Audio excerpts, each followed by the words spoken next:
Okay, I want to continue on with the idea of what restoration is all about. It obviously starts with the individual Christian, which starts with the individual salvation, how a person receives the full gospel, the message that is anointed by God the Holy Spirit, that brings into understanding of the mind of the sinner a full reckoning of who they are, condemned and undone and in need of God to deliver them. It's like you're drowning at sea, sharks are surrounding you, you're dead, you're done, and you cry out, right? And you say, save me, and an arm just reaches down from above and it just yanks you out of those shark-infested waters, and you're so changed because you're about to die, but now you're saved. So now what? And that's where I'm going to focus today. What does it mean to be saved, and what does it mean to be redeemed by the blood of Christ? What does redeeming you look like? I'm going to take you to some verses in Ephesians chapter 1, and I'm going to read these verses. And I mean, this is the hardest passage for me to even comprehend, let alone try to talk about it. But there's some amazing words in here that if you just let them sift through your thought process, you'll start to understand where we have fallen short in understanding who we are in Christ, what we have moved into, what is our position in the heavens and now in the earth, because that's where we are. But where do we stand with God, and what is our power position? What is our title? All those things. Paul does an amazing job. And this Ephesus is a place where there was Diana, it was a harbor town, there was prostitutes, all the bad stuff was going on.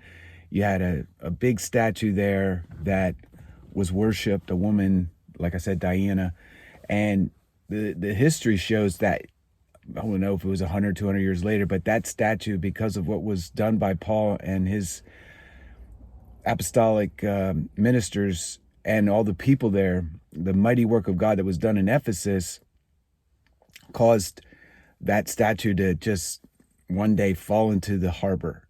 It was destroyed. So that's what's going to happen in America. When we, the people of God, come into who we are, or the message is preached and people are saved, truly saved, this nation will change and our idols will fall. Our physical idols, our statues that are satanic, the obelisk in Washington, D.C., the Washington Monument. There's obelisks all over this country, and they're a desecration of what we are and who we are. If we are a so-called Christian nation, those are our idols. Those are our astropoles. They are representing an evil empire. And that's what we're trying to overthrow at this time. But what has to happen is we have to have a reemergence of constitutional law, but we also need a reemergence of the gospel being preached and people actually getting truly saved, because the message they received was a pure message. So Paul preached a pure message and got incredible results. The whole city was flipped over because the people changed. They didn't want idols anymore to worship. They didn't want to buy magic spells, or they didn't go to soothsayers. They went to each other, to Christ, and they became a holy community that became a city filled with Christian love. And so the government changed because the people changed. And it's the same thing that we're looking for today. So in Ephesians chapter 1, verse 3, it says, "Blessed be the God and Father of our Lord Jesus Christ, who has blessed us with every spiritual blessing in heavenly places in Christ." Now, the blessings are in heavenly places. Why is that more important than earthly places? Because that's the authority. The authority is the ultimate. It's above all things. And that blessing is where it's like if you take it to the Supreme Court, a case, and they rule in your favor, there's nothing more that needs to be said in terms of the judicial issue that you were dealing with. It has been appealed and pushed, and then finally the Supreme Court makes a ruling, and now it stands.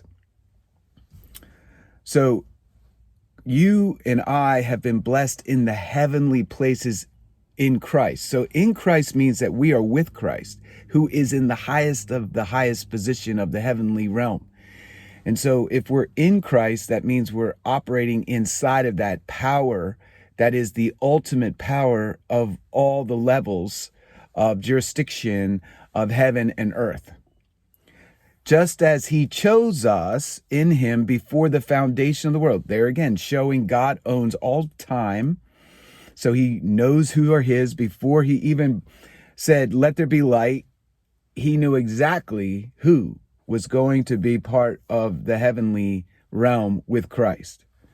That we should be holy and without blame before him in love. See, people like to say, oh, Jesus does it with his blood. No, there's practical holiness. And you understand it as we read through this. Having predestined us to adoption as sons. So that's who we are. Sons and daughters of the Most High. By Jesus Christ to himself according to his good pleasure. The good pleasure. So is his choice. It was Christ's choice, the Father's choice to redeem us. It was no hand being forced. This was out of love and this was out of joy that we were chosen and predestined to be sons and daughters of God. To the praise and the glory of his grace by which he made us, that is, created us to be accepted in the beloved, capital B. So now we are made righteous and acceptable and suitable to live and to dwell and to operate in heavenly places, which is way awesome, okay? In him we have redemption. Redeem means to buy back. Through his blood, the forgiveness of sins, according to the riches of his grace, which he made to abound toward us in all wisdom and prudence. All wisdom and prudence. Now think, what does that even mean, right? What does it mean to be abounding in wisdom and prudence? Prudence being discernment. Prudence being knowing what to do in given situations. Foreseeing evil. The Bible says in Proverbs, the prudent man foresees evil and hides himself. Timing, sense of timing. Words spoken, not spoken. So we have this in a superabundance. If we're truly redeemed, we have superabundant wisdom and superabundant prudence, having made known to us the mystery of his will. So the mystery is made known to us. So we're no longer in the dark, like so many who do not know Christ. We actually have been given inside information, like prophets have inside information. People who hear God speak about what's going on in the world. That's like the mystery of what's going on in the world. And that's why we talk. That's why people who have a prophetic anointing are supposed to talk, because they share to comfort, to exhort, and to encourage. That's what prophecy is all about. It's not about warning to make you feel dismayed and want to pack your bags and hide somewhere. It's to encourage you. It's to give you a good word. That's what prophets have always done. It's about repair. It's about fixing things that are broken down that displease God. So prophets are here to help, to assist, to wash the feet of the people. That's the fact of what a prophetic ministry is all about. So we are made known the mystery of his will according to his good pleasure, which he purposed in himself. So he decided, Jesus inside of himself, I want to do this. I want to save a people for the Father, to redeem them back, to save them, to restore them, to bring them back into the Garden of Eden relationship, that perfect communion with the Father.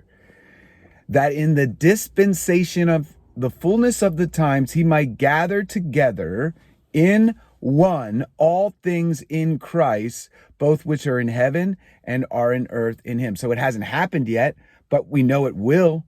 That everything is going to be brought into oneness. The holy angels, all the people that lived before, all the dispensations of time here on earth, pre-flood, post-flood, the times of the kings, the times of the desolation of, broken down walls of Jerusalem, the restoration, then the Christ times where you had, quietness and the Maccabees doing their things. And then boom, Roman Empire comes in, and then Jesus is born in the under the Roman Empire, and then he has this incredible public ministry, crucified on the cross.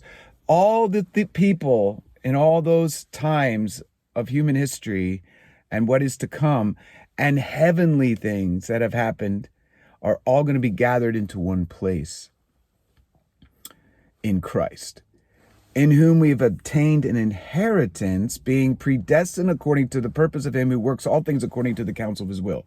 Okay, so right now, what's going on in America? What's going on in the world? All the cleaning out of the underground tunnels, the saving of the children, the putting justice back into our nation and the world, the dealing with the cabal. All of this is being done by Jesus Christ on his throne, as the chief magistrate of the earth realm, who is over all the kings and over the spirits that run the kings. All the evil is under his control. He allows people to do things. He brings evil and uses it to even punish his own people, but it's still a limit. They can only do what they're allowed to do. That we who first trusted Christ should be to the praise of his glory. This is now the beginning, the first century. So he's talking about, look where we're at. Almost 2,000 years later, they were the beginning, and they were the ones that set the stage, the foundation of what it means to inherit these promises and what kind of people we should be and what kind of titles we should operate under, because that's been the point here. In him, you also trusted after you heard the word of truth, the gospel of your salvation, in whom also, having believed, you were sealed with the Holy Spirit of promise, who is a guarantee of our inheritance. He is a guarantee of our inheritance. So if you have the Holy Spirit of promise, you are assured of heaven. But you got to have the Holy Spirit. If you don't have the Holy Spirit of promise, we don't know, you don't know, no one knows. But if you have the Holy Spirit, you know you have the Holy Spirit. And that is a early down payment on a future inheritance to be a son and a daughter of the Most High in Christ. Therefore also, after I heard of your faith in the Lord Jesus, your love for all the saints, I do not cease to give thanks for you, making mention of you in my prayers, that the God of our Lord Jesus Christ, the Father of glory, may give you the spirit of wisdom and revelation in the knowledge of him. I'm going to ask a question. This video, who knows who's ever going to watch it, but if you watch this video and God led you to this video, I want you to ask yourself a very serious question. Do you have a revelation of the knowledge of him? And have you focused on it? And do you pause and meditate on it? And is it something you're developing to know more of Christ? The revelation, it's a spiritual revelation. It's not an intellectual, it's a spiritual revelation of the glory of Jesus Christ. It promotes a love and emotion and adoration, and it's amazing, and it makes you want to share it. It makes you want to do things for such a great salvation. You're not in a hunkered down mind in that way. You don't care about your life. You don't care about, whether or not you're going to get in trouble if you declare and proclaim his name. You're just thinking about his glory and his honor in the earth, and you're jealous for his glory and his honor in the earth because you've had a revelation of Jesus Christ. See, that's what we're getting at here. Have you really had a revelation of Jesus Christ, the knowledge of who he really is? That your eyes of your understanding being enlightened, that you may know what is the hope of his calling and what are the riches of the glory of his inheritance. It's like you can see the future. You can see Jesus on his throne in Jerusalem, ruling the earth in perfect righteousness. And so you're excited. It promotes your current activity in a positive direction toward that day. You want to build toward that day. You want to do things that feed into that day. Like me doing this video is just to promote the glory of Jesus Christ in the earth. Because I know if I read this text and I share this text, I'm doing my little part to prepare the earth for his return and for his government. Because the government is going to be on his shoulders. All the government in real time, space history. To know what the riches of the glory of his inheritance in saints, and what is the exceeding greatness of his power toward us who believe according to the working of his mighty power. Okay, so if we have power, why aren't we doing things that are powerful, right? which he worked in Christ when he raised him from the dead. So the same power that raised Jesus up from the dead is in us. If we are truly sealed with the Holy Spirit of promise, if we truly have been given this revelation of the knowledge of Jesus Christ, if we truly been saved, born again, we will have power to change our circumstances, to pray for people that they might be healed, to set people free from demonic oppression and possession.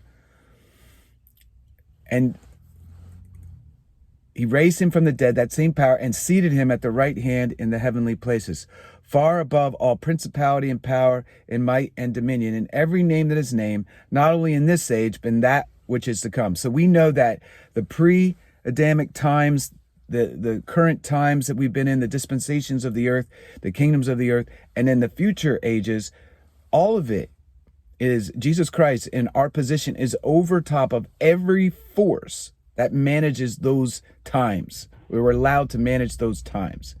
And he put all things under his feet, all things under his feet, and gave him to be head over all things to the church, which is actually the ecclesia, which is the called out ones, humans, to the human beings that have been saved, delivered, redeemed, got the promise of the Holy Spirit, which is his body, the fullness of him who fills all in all.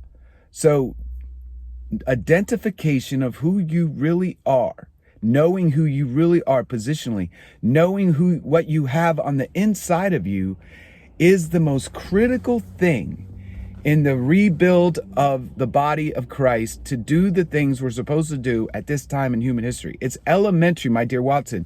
We just have to go back to our identity in Christ. This is what I always knew. I didn't always figure this stuff out. I didn't know it. And then as I got deeper into it, asking questions, which is where God gets us. We ask the questions, and then we could spend years trying to get the answer to the question that the Holy Spirit put on our heart. And I said, if I have all of this I just read in Ephesians chapter 1, why am I not flipping my world over? Why am I not in control of I know I'm attacked by demonic force. I've experienced it very powerfully. But I also know that I have authority to deal with that attack. And I also know that if I'm in part of something, I want to own it for Christ, whether it's a business plan, a gathering of believers, if I'm doing something that's for Christ, I want to do it the way Christ wants me to do it in the fullness of what the scripture says that I am to do it. If I'm to bring light, if I'm to bring truth, if I'm to fix a mess, if I'm to bring joy, if I'm to bring, fatherly love, if I'm to bring truth, like Facebook, bring truth, or in my community, bring truth, then I'm going to do it. And that's what I'm here to do, is motivate. I want all of us to do what we're supposed to do in the community where we live. If we all do that, we will see change throughout the nation. So it's the believers that wake up and see who they really are, who God is waking up or has prepared already. Those of us who have been prepared for this hour are excited because we see what's coming. We know that there is a great outpouring of the Holy Spirit coming, but it's going to include full gospel preaching, people actually receiving the full benefit, getting all the benefits of what it means to be saved and born again and filled with the Holy Spirit. And then they're going to do things. They're not going to sit in a church and just be content. They're going to go out and do things. They're going to share the gospel. They're going to pray for people. They're going to set people free from demonic oppression. And then it's just, you can't stop it. Satan can't stop that. He can get into a big church. He can get into a small church. He can get in there and just, have some truth kind of sounding people in there that kind of keep everybody in a lockdown situation. But that ain't going to invade the earth, because we're supposed to invade the earth. Father, please take these words and bless them to the promotion of your kingdom, to the elevation of your awesome name, and to the salvation, true salvation of souls.